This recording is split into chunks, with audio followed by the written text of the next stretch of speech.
नमस्कार, Indian perspective देख रहे हैं आप और आप सबका बहुत बहुत स्वागत है हमारे आज के इस कार्यक्रम में। और आज हम बात करने वाले हैं एक बहुत ही अहम मुद्दे पर जो कि सुरक्षा से जुड़ा है। और जैसे कि आप सब जानते हैं कि पाकिस्तान में बाजोर में अभी जिस तरह से एक बड़ा आत्मघाती हमला हुआ जिसमें कहा जा रहा है कि 44 में कह रहा है 46, 48 और मरने वालों की संख्या लगातार बढ़ती जा रही है। बहुत सारे लोग जख्मी भी हैं। तो इसी पे हम बात करने वाले हैं कि किस तरह से लगातार तहरीक-ए-तालिबान पाकिस्तान वो संगठन जिसको पाकिस्तान सरकार ने खुद उसको जन्म दिया और आज वो उनके गिरफ्त से बहुत ज़्यादा बाहर निकल गई है। इसी पे आज हम बात करने वाले हैं और हमारे साथ जैसे कि आप देख सकते हैं कर्नल दानवीर मौजूद हैं और इस पूरे मसले पर वो और ज़्यादा जानकारी हम आप लोगों के साथ साझा करेंगे। कर्नल साहब, ये जो टीडीपी लगातार हम देख रहे हैं कि पाकिस्तान में जब से तालिबान उधर अफगानिस्तान में जिन्होंने टेक ओवर किया उसके बाद से बहुत ज़्यादा मजबूती पकड़ती जा रही है। इनफैक्ट जो भी रिसेंट रिपोर्ट आई है यूएनएससी की उसमें जितने भी मेंबर कंट्रीज़ हैं उनकी तरफ से कंसर्न एक्सप्रेस किया गया है कि आने वाले समय में ये एक बहुत बड़ा खतरा बन सकता है। आप इस पूरे आने वाले खतरे को और ये पूरा किस तरह से देख रहे हैं आने वाले समय में? देखिए, सबसे पहले इसको बेसिकली समझ लेते हैं जी। तालिबान का मतलब होता है स्टूडेंट, और जहां पे हमला किया है वो जमायत इस्लामी फजलुर रहमान की पार्टी है और उलमाओं की पार्टी है। उलमा मीन्स टीचर, और उनके काफ़ी मदारिस हैं खैबर पख्तूनख्वा के अंदर, और इन मदरसों में ये सारे तालिबान जो हैं ये किसी समय तालिब थे और इनकी जो तरबियत है, पढ़ाई लिखाई है, ये सब इन्हीं उलमाओं के थ्रू हुई है जिसको रिप्रेजेंट अब फजलुर रहमान और उनकी जमायत इस्लामी पार्टी करती है। तो ये कहना गलत नहीं होगा कि स्टूडेंट्स ने अपने टीचर्स को ख़त्म कर दिया, लेकिन यहाँ पर एक और पहलू भी है। अभी ये पूरी तरह क्लियर नहीं हो रहा है कि ये तहरीक तालिबान पाकिस्तान की करतूत है या दाइश की कार्रवाई है। जी बिल्कुल, आईएस ने इसका जिम्मेदारी भी ली, इनफैक्ट रिपोर्ट्स भी आ चुकी हैं। जी बिल्कुल। तो ये काफी इसके ऊपर ये क्वेश्चन मार्क रहा कि ये टीटीपी की तरफ से हुआ है या दाइश की तरफ से हुआ है, और दाइश ने अब क्लेम करा है, वो भी काफी देर के बाद। और क्यों इतनी देर के बाद क्लेम किया? कोई क्लेम नहीं कर रहा था तो कर दिया क्लेम, या जनरली इन्होंने किया है? तो इसके ऊपर बहुत सारे लोगों के अलग अलग व्यू है, लेकिन इंपॉर्टेंट नंबर इसमें समझने वाली बात यह है कि तालिबान को पैदा करने वाले, जैसा आपने इंट्रोडक्शन में कहा कि पाकिस्तान खुद है, पाकिस्तान की आईएसआई ने ही ये पूरा तंत्र बनाया। और अगर हम इसके थोड़े से इतिहास में जाएं तो जब सोवियत यूनियन की तरफ से इंटरवेंशन हुआ, यहाँ का राजा भाग गया अफगानिस्तान का, और जो प्राइम मिनिस्टर और ये सब थे, फिर उसके बाद में कम्युनिस्ट पार्टी यहाँ पर आई, करमाल, और उसके चलते सोवियत यूनियन की फौजें यहाँ आई। कोल्ड वॉर का टाइम था, इससे अमेरिकन को बहुत तकलीफ हुई और उन्होंने पाकिस्तान को फ्रंट लाइन स्टेट का दर्जा देते हुए और रशियंस के खिलाफ एक महाज खोला, फ्रंट खोला, और लड़ाई लड़ने के लिए डायरेक्ट सैनिक नहीं आए, उन्होंने मुजाहिदीन क्रिएट करे। मुजाहिदीन मतलब कि रिलीजियस फाइटर, तो उसका रिलीजियस कलर दिया गया, और वहाबी कल्चर को उठाकर सऊदी अरेबिया से पाकिस्तान लेके आया गया, और वहाबिज्म के चलते रेडिकलाइज्ड मुजाहिदीन जो हैं निकले, उनके हाथ में गन दी और उनको फिर सोवियत यूनियन की फौजों से लड़ने के लिए उतारा गया। सोवियत यूनियन की फौजें बाहर चली गई, वापस चली गई, और अमेरिका ने भी इंटरेस्ट लूज कर दिया, उन्होंने उसको अफगानिस्तान को अपने हाल पर छोड़ दिया। तो ये जो मुजाहिदीन थे, अब ये क्या हो गए, ये छोटे छोटे हिस्सों में बढ़ गए अपने अपने कबीलाई लॉयल्टीज के हिसाब से, और वॉरलॉर्ड बन गए। तो अफगानिस्तान के अंदर 50 छोटे छोटे इलाके, खुद मुख्तार इलाके जी बढ़ गए। उससे करप्शन बहुत ज्यादा हुई, लॉ एंड ऑर्डर बहुत बड़ा इशू रहा, बमबारी, मार काट, कत्लेआम, ये बहुत ही आम हो गया। अब इसमें तकलीफ हो गई पाकिस्तान को। पाकिस्तान को तकलीफ ये हुई कि पाकिस्तान हमेशा से अफगानिस्तान को अपना बैक स्टेज मानता था। कहता है स्ट्रेटेजिक डेप्थ के लिए हमें अफगानिस्तान चाहिए, क्योंकि अगर हिंदुस्तान हम पे हमला करेगा और हम पे कब्जा करेगा तो हमारी फौजें अफगानिस्तान चली जाएंगी, वहां से बेस बना के और हिंदुस्तान का मुकाबला करेंगी। तो ऐसे में उन्होंने अंबर खड़े करे तालिबान। जी। तालिबान जब ये खड़े हुए तो इन्होंने ये वॉरलॉर्ड्स को खत्म किया और उसके बाद में ये काबिज हुए। फिर अमेरिका के ऊपर हमला हुआ, फिर अमेरिकन आए, तालिबान वहां से भगा दिए गए। तालिबान को किसने पनाह दी? तहरीके तालिबान पाकिस्तान के लोगों ने तालिबान अफगानिस्तान को पनाह दी और पाकिस्तान ने अफगानी तालिबानों का सौदा किया अमेरिकनों के साथ में। बहुत सारे तालिबानी लीडर्स को अमेरिकन को बेच दिया गया, एवज में बहुत सारे डॉलर ले लिए और इस तरीके से ये चीजें डेवलप हुई हैं। अब जो स्थिति हम देख रहे हैं कि तालिबान अफगानिस्तान के अंदर बैठा है, वो पाकिस्तान को अंगूठा दिखाए हुए बात नहीं मान रहा है जी। और ये पाकिस्तान की जो प्लानिंग थी उसके विरुद्ध हो गया, क्योंकि पाकिस्तान तो उसको स्ट्रेटेजिक डेप्थ मानता था। बिल्कुल, पाकिस्तान को ऐसा लग रहा था कि जैसे कि आपने कहा कि अफगान तो उनके ऊपर भरोसा नहीं करते, जो अफगान तालिबान है वो समझ में आ गया कि किस तरह से पाकिस्तान ने उनका इस्तेमाल किया और अमेरिका के साथ डील की।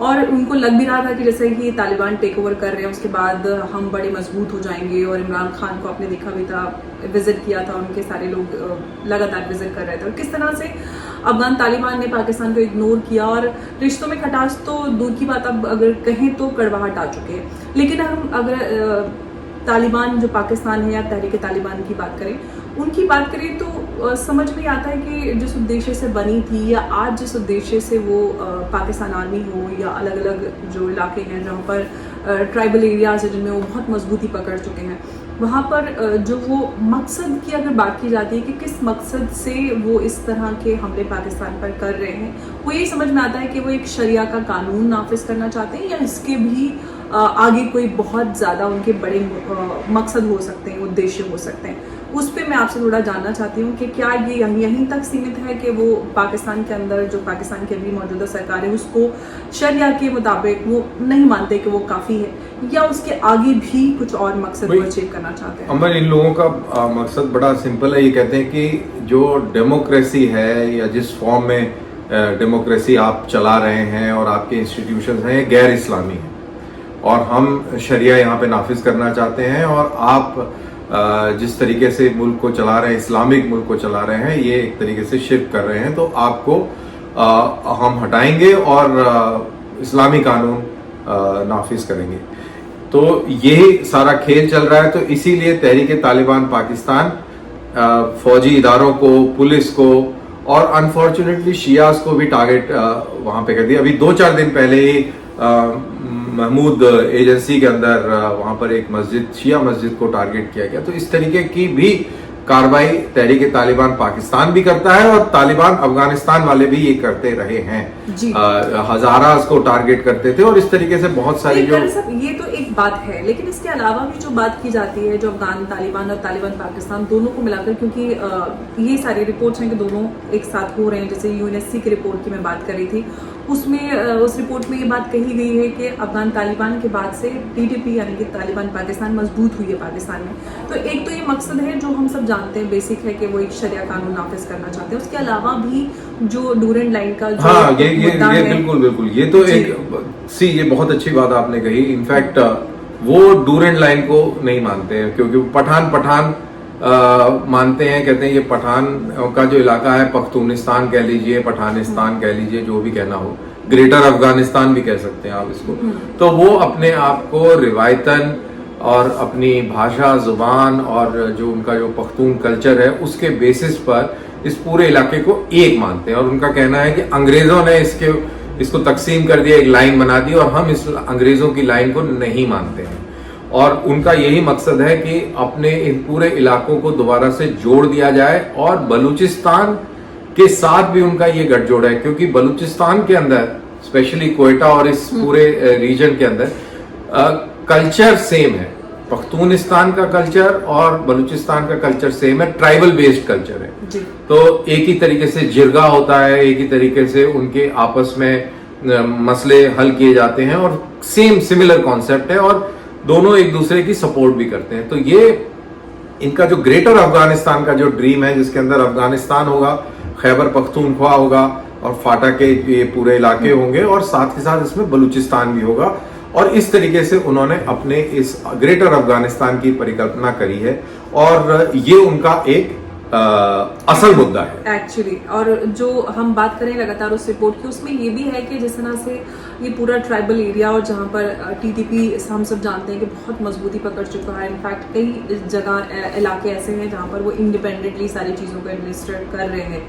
और ये भी है कि बहुत सारे जो छोटे छोटे ग्रुप्स थे वो उन टीटीपी में शामिल हो चुके हैं। और एक और ये अंदेशा है कि टीटीपी एक बहुत बड़ा ग्रुप फॉर्म कर सकता है आगे चलकर। इसके ऊपर आप क्या कहते हैं कि ये टीटीपी इसी नाम से रहेगी या जो ये एक बड़ा मकसद है उसको अचीव करने के लिए किसी बड़े और नए नाम के साथ, क्योंकि देखिए नया नाम ही बदलना है, बाकी मकसद तो जी बिल्कुल इंटरेस्टिंग बात इस पूरे इलाके के अंदर ये है कि ये एक दूसरे के साथ में इनका ताबून हमेशा से रहा है और ये कब किसी के खिलाफ हो जाते हैं और कब किसके दोस्त बन जाते हैं ये आप डेफिनेट तरीके से नहीं कह सकते हैं। अब जो दाइश जो है, जो दाइश की बातें होती हैं, आईएस खुरासान जिसको दाइश बोलते हैं, उसके अंदर बहुत सारे, इनफैक्ट सारे ही जो लीडर्स हैं ये पुराने तालिबानी हैं, चाहे तालिबान अफगानिस्तान के हों या तालिबान पाकिस्तान के हों, और ये एंटी तालिबान है। और ये भी कहा जाता है कि दाइश को भी खड़ा किसने किया है, वो भी पाकिस्तान की आईएसआई ने ही खड़ा किया है। जब आईएसआई को ये लगने लगा कि ये तालिबान हमारे अगर आउट ऑफ कंट्रोल चले जाते हैं तो इनको कंट्रोल करने के लिए हमें एक काउंटर ग्रुप की जरूरत है।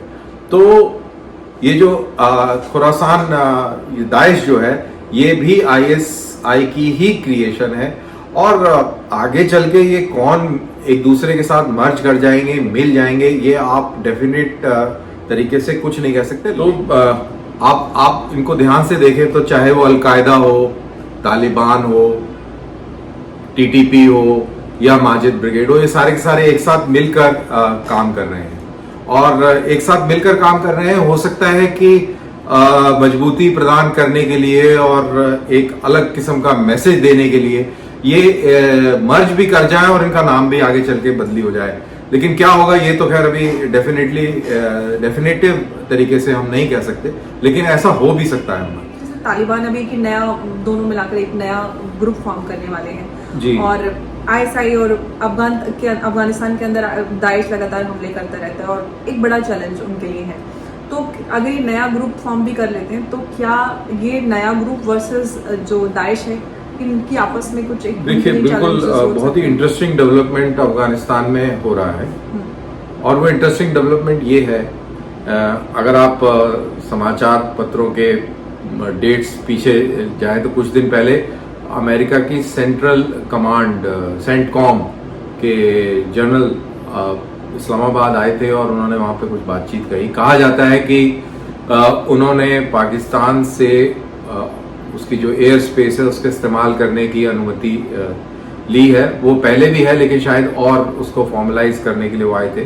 क्लियरली क्या है वो क्लियरली अभी चीज सामने नहीं आई है। और ये भी बात हो रही है अब अमेरिका के किसी इम्पोर्टेंट जो थिंक टैंक है उसकी तरफ से ये चीज निकल के आई है कि अमेरिका अब तालिबान के साथ में कोऑपरेशन करके दाइश के खिलाफ जाएगा।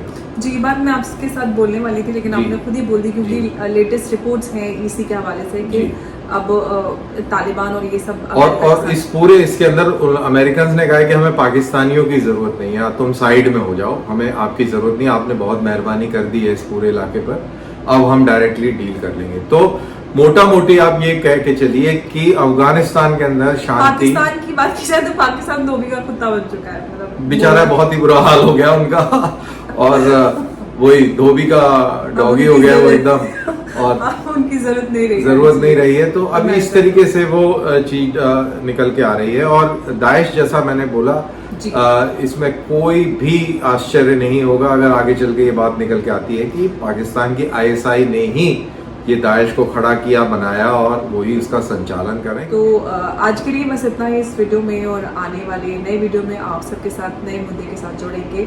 और अगर आप हमें किसी भी मुद्दे पर बात करने के लिए आप सजेस्ट करना चाहते हैं तो आप कमेंट बॉक्स में हमारे तक अपनी राय लिख सकते हैं।